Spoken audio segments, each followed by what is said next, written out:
आज आपण बनवणार आहोत पौष्टिक आणि चविष्ट हुलग्याची आमटी। ही पारंपरिक महाराष्ट्रीयन रेसिपी खूप हेल्दी आणि प्रोटीनने भरलेली आहे। हुलगा शरीरासाठी खूप फायदेशीर असतो आणि ही आमटी भाकरी किंवा भातासोबत खूप छान लागते। ही रेसिपी खूप सोप्या पद्धतीने घरच्या घरी कशी करायची ते या व्हिडिओमध्ये मी दाखवलेले आहे। व्हिडिओ आवडला तर लाईक, शेअर आणि चॅनलला सबस्क्राईब करायला विसरू नका। तर चला आता आपण पाहूया हुलग्याची आमटी कशी करायची ते। मी आज तुम्हाला काळ्या हुलग्याची आमटी करून दाखवणार आहे। हा मी बाजारातून पाव किलो हुले एवढा काळा हुलग्याची शेंगा आणल्या होत्या। त्या मी स्वच्छ निवडून घेतलेल्या आहेत। त्याचे बिया एवढ्या झालेल्या आहेत बघा। आता आपल्याला याला कुकरला शिट्ट्या देऊन द्यायच्या आहेत। एक 3 ते 4 आपल्याला शिट्ट्या द्यायच्या त्याला। प्रथम मी कुकरमध्ये पाणी ओतून बिया घातलेल्या आहेत। आता आपल्याला याला गॅसवर ठेवून शिट्ट्या द्यायच्या आहेत।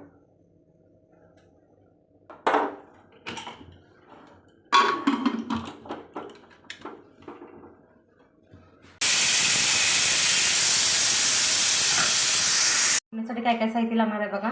मी एक वाळलं खोबरं घेतलेलं आहे थोडंसं बारीक चिरून। एक 6 ते 7 लसणाच्या पाकळ्या घेतलेल्या आहेत। थोडीशी कोथिंबीर घेतलेली आहे आणि आपल्याला यामध्ये थोडंसं जिरं टाकायचं आहे आणि हे आपल्याला पेस्ट करून घ्यायचे।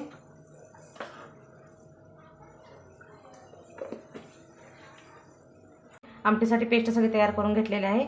आता आपल्याला याला आमटीला फोडणी द्यायची। काळ्या हुलग्याला 5 शिट्ट्या दिलेल्या आहेत मी।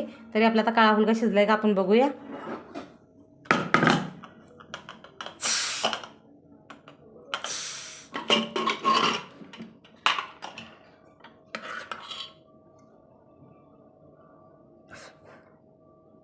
बघा आता अशा प्रकारे आपला मऊसूत हुलगा शिजलेला आहे। आता याची आपण आमटी बनवूया।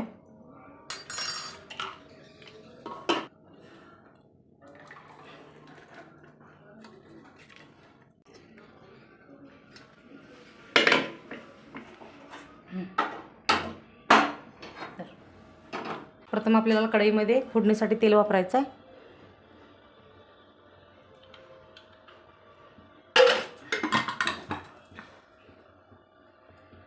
प्रथम आपल्याला फोडणीसाठी मोहरी वापरायची आहे। थोडंसं जिरं टाकायचं आहे आपल्याला। आम्ही कांदा चिरून घेतलेला आहे।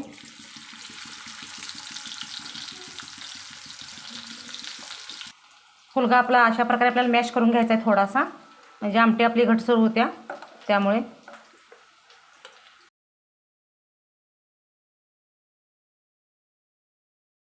बघा अशा प्रकारे मी हुलगा बारीक करून घेतलेला आहे। आता इकडे आपला कांदा पण भाजलेला आहे। आता आपल्याला हे खोबरं, लसूण, कोथिंबीरचं वाटण घालायचं आहे यामध्ये।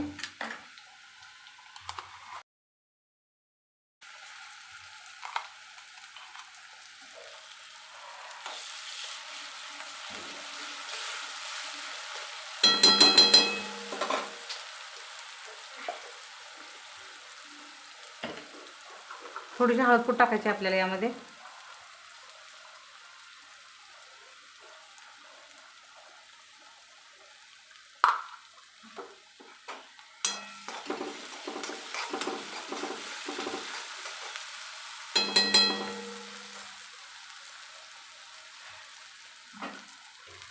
वाटण सगळं आपलं व्यवस्थित भाजलेलं आहे। आता आपल्याला यामध्ये चटणी वापरायची आहे।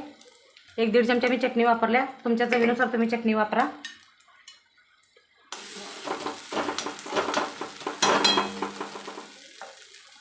हा हुलगा मी बारीक केलेला आहे वाटीनं। आता हे आपल्याला यामध्ये ओतायचं आहे।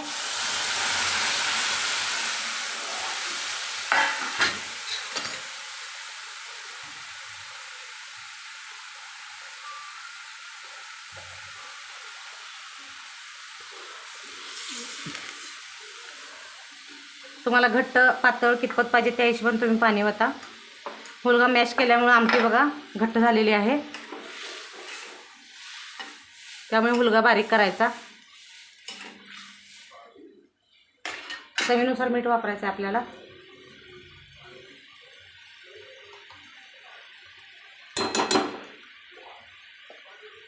थोडंसं शेंगदाण्याचं कूट वापरायचं आहे।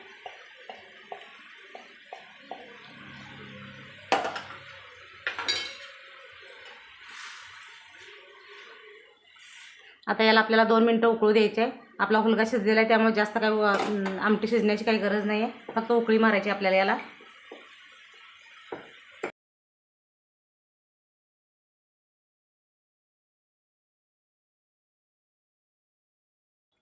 बघा अशा प्रकारे आपली हुलग्याची आमटी तयार झालेली आहे। तुम्ही भातासंगट खावा किंवा चपातीसंगट खावा किंवा बाजरीच्या भाकरीसंगट, ज्वारीच्या भाकरीसंगट तुम्ही खाऊ शकता।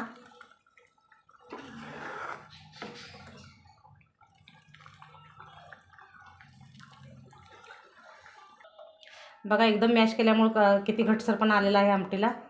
तुम्ही नक्की ट्राय करून सांगा हुलग्याची आमटी कशी झालेली आहे ते। लाईक करा, सबस्क्राईब करा, शेअर करा। धन्यवाद।